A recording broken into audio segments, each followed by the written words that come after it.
Alright, so I just completed the left part of the Alliance War showcase and I used the Hood and Mole Man for pretty much all of it. And I'll probably do the same for the right side, maybe just bring a better counter for Hazard Shift Nick Fury. But yeah, I have done a lot of these fights, or at least have had similar matchups in the last couple of seasons of Alliance War.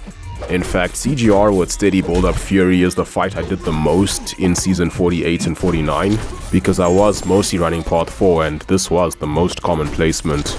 And Hood just happens to be arguably the best counter for it since he has easy access to Fate Seal with the Special 2, which pretty much shuts down CGR's Judgment system, so you don't have to worry about taking that nasty damnation damage because with all the Fury nodes it can do a lot of damage. And it's very easy for him to get to 5 Judgments because the nodes do count towards it as well, so he gets the Fury from the node itself. Then he just has to throw a heavy attack and Special 1 to trigger Damnation. But even if he does do that, let's say you get really bad AI, with Hood it's still fairly easy to get to Special 2 before you let him throw a Special 1. Then we have a Lady Deathstrike, who I haven't taken with these nodes, but I have taken her on Part 4 where she also goes unblockable. And some of the nodes here can be beneficial, especially if you're running Dispersion, because you just get more power.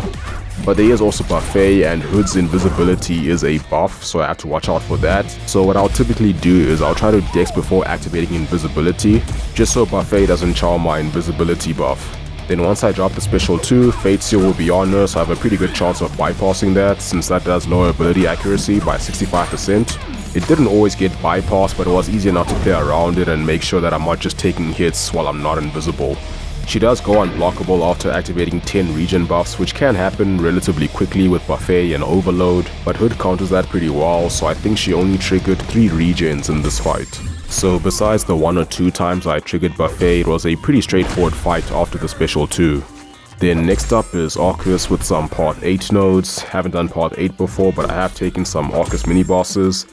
And Hood is just a really good counter because he can deal with the buffs, so you don't have to worry about the power gain or getting that cold snap damage. And the paralysis from the attack tactic lower ability power rate by 20%, so you just need 5 paralysis to completely shut down any form of passive power gain. So I did start the fight by parry heavying a couple of times, so the parry is more to build the paralysis to shut down his power gain before he gets too much power, and the heavy is to get more bullets because I am running the Mole Man synergy, which gives you 2 bullets whenever you knock down the defender. So Orus was a pretty quick and easy one, only took 36 seconds with my Ascended Hood. And then we get to Iron Man, who is not a tactic defender, he just has Ebb and Flow knockdown, aggression precision and heavy hitter. So to make this fight really easy, you ideally want someone who can get easy openings like the Hood with his invisibility, or somebody who can parry projectiles because then you don't have to worry too much about heavy hitter. So this fight was going really well until the very end, like literally the last 1%, where I decided to take a risk by missing or trying to miss more than 2 hits. Because only the first 2 hits are guaranteed to miss while you have invisibility active, then it drops to 20% for each missed hit afterwards. So I had an 80% chance, but I still got hit, and it was by his Special 1. Then he followed up with a shortened combo and I ended up losing about half of my health while he was just chilling at 1%. So that was a bit annoying, but really not a bad fight at all, lots of counters for that one.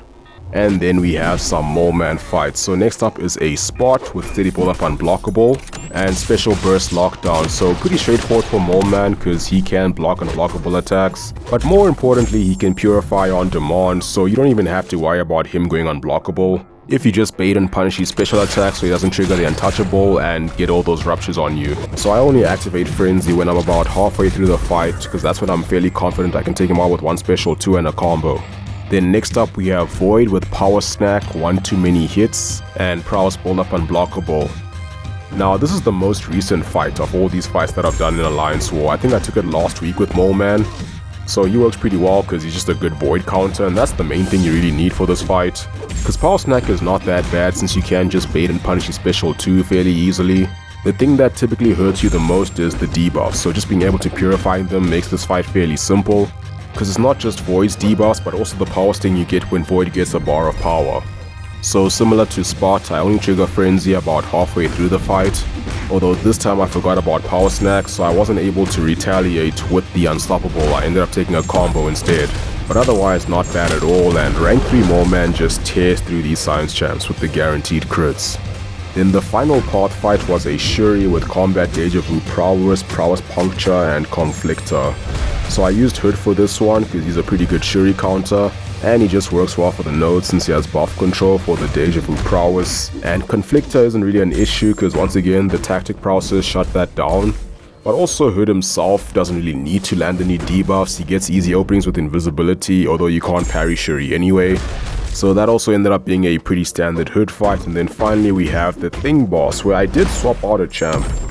So I brought Void just for this fight because of all the tactic attackers, he is one of the better Thing counters. And I recently ascended mine because I figured I'm not going to get the loyalty crystal anymore, so I'm not going to get a 7-star, and he really does benefit from the Sig in these longer fights. So I swapped out Strife, who I brought just for synergy because he gives Hood more attack while invisible, for Killmonger, who gives Void a 1% regen whenever he inflicts an intimidating presence debuff, just to make him a little more sustainable because I did take a lot of block damage in this fight. But yeah, that is pretty much it for this Alliance War showcase. Hope you enjoyed this little breakdown, and as always, thank you for watching. Have a wonderful day, and I'll see you soon.